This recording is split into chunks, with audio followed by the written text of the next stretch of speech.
Okay, hi. Welcome back to Mentakawira Chats, and I'm delighted that you came this far. I know it is a sacrifice.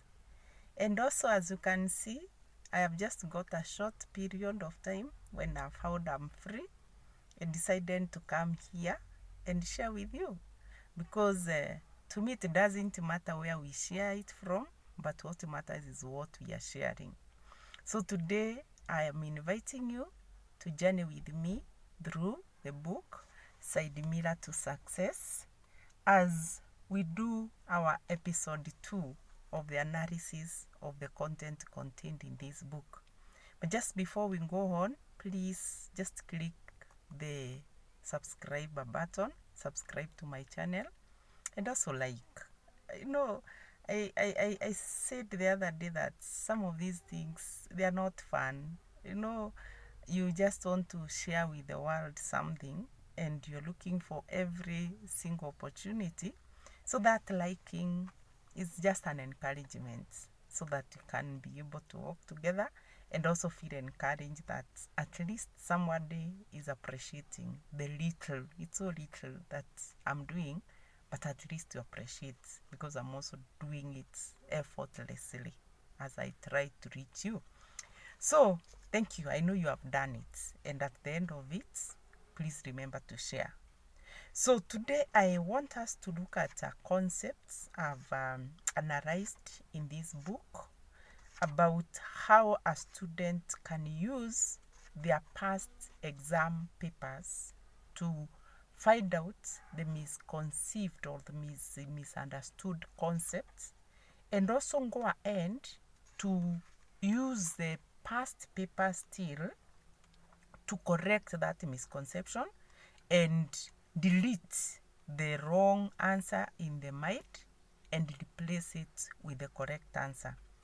Yes, I've discussed about a mental eraser, a very simple one, and so many students have been able to delete those things from their mind, and they have been able to write the correct answers.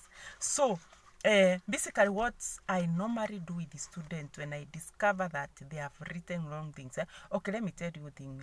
What you can never write something wrong if it is not in your mind. Whatever you write is what exists in your mind. You could never write what does not exist in your mind. What is actually not in your permanent memory. Let me put it this way. A student can never write something which they have not had time to transfer from the short-term memory to permanent memory. You can only write what is in the permanent memory. And that is why students can write correct answers after the exam with a red pen on their paper, but when they go to the exam, they repeat the wrong answer because it is not the correct answer with the pen on the paper which is in their mind. What is in their mind is the wrong answer they wrote down. So until we delete the wrong answer and replace it with the correct answer now written with a red pen, the student will always continue with the wrong answer in their mind. And this will keep on affecting the understanding, affecting the way they answer questions, affecting so many things.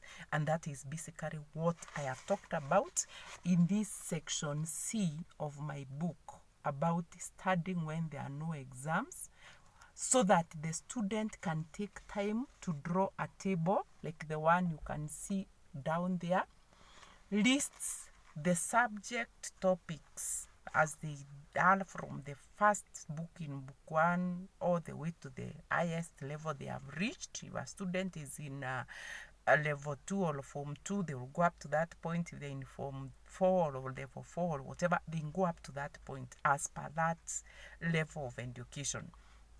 So you list those topics, and then you pick major exam papers you've done before.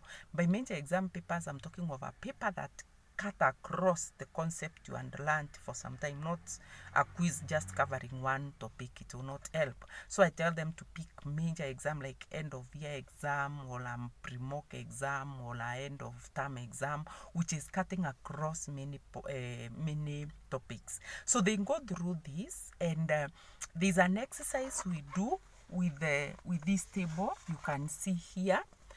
It's an exercise I've actually explained a little bit of it in this book, but by doing that, I can actually tell you, so many students will tell you that is the point they are able to notice what is wrong, and that is when they are able to notice what has been affecting their understanding. Because everything which is in your mind affects what you hear and what you understand. So that student who sat down with a lot of confidence, wrote for that teacher with the best handwriting. Actually, they even tell me they buy special pens for exams because they believe what they're writing is correct. So until they go through or back to that mistake consciously, and do a process of deleting and then replace it with the correct one, they'll always continue doing the wrong things. So that process is possible. So many students have been able to dig deep into their mind, to their memory, permanent memory, and they have been able to identify the things they misconceived using the past papers, not the textbook. A textbook, when you read, you will always understand it the way you understood from the first time. But if you go to the text, your past papers, and look at the answer, not just to see that you wrote it wrong, but with these two intentions: why did I write it this? Why did I write it this way? What informed me in writing this? What would have the teacher asked so that I could have written it this way? And then you ask yourself, now, what is the correct answer for this current question? By doing that, a student is able now to sort out and what is wrong as per that question, they correct it, but that which they have written, they're able to place it in the right place. But they want to notice that there's no student who will come and write for you geography in a chemistry paper. They write chemistry, only that they write chemistry in the wrong place. So even that thing they wrote and the teacher wronged or put a cross on that answer, it was still some concept in that subject. So it was still something they could have used in another place and answered it.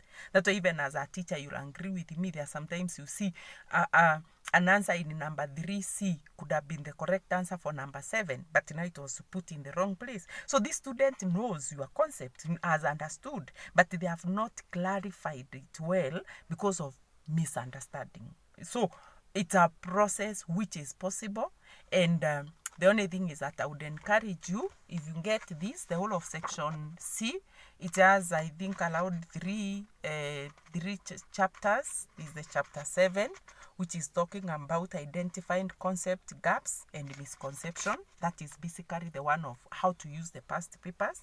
And once you have identified, you correct it, you put the correct things. This is the process, what they're supposed to do during the day, what they're supposed to do at night, so that that concept can go to the permanent memory. I'm telling you, by going through these alone, and as a parent, this is one of the things you can do at home. There's no teacher who will get time to do this with your child. This is now you. That's why I say this book is good for the parents and also for the teachers.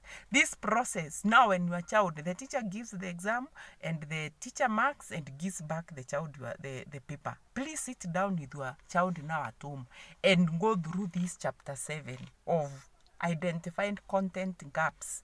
You may not be a mathematics teacher or to go through that. You only need to ask the student to go there to look at the way they did that calculation, and then ask them, why did you think, to answer that? What informed you to answer it? As you make this child now go deeper into thinking about their answer, you're trying to help them now come to the conscious.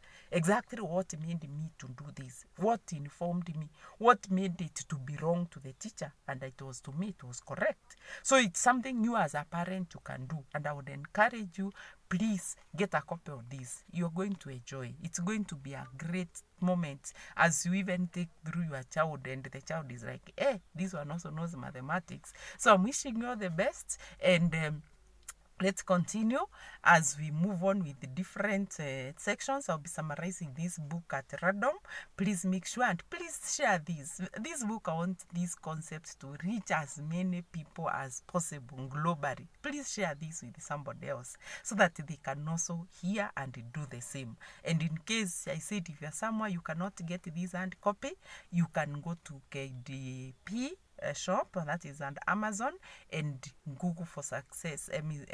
What you call it? Side Miller to success, and then you put the colon and then you write pointers for successful content understanding, retention, and appropriate retrieval. You will get this book and it's going to be of great help. And remember, I said distance should not be an issue. I told you this book is on its way to Armenia in my episode 1, and I know it will be fun as I come here and show you the photo my friend Professor Alisa has taken with the book once it arrives. So get a copy. Don't think distance is an issue. Wherever you are, I'll make arrangements for you to get the copy. And if you can't, get the e-copy. It's going to be of help. Thank you so much. Please don't leave before you subscribe, like, and share. God bless you so much.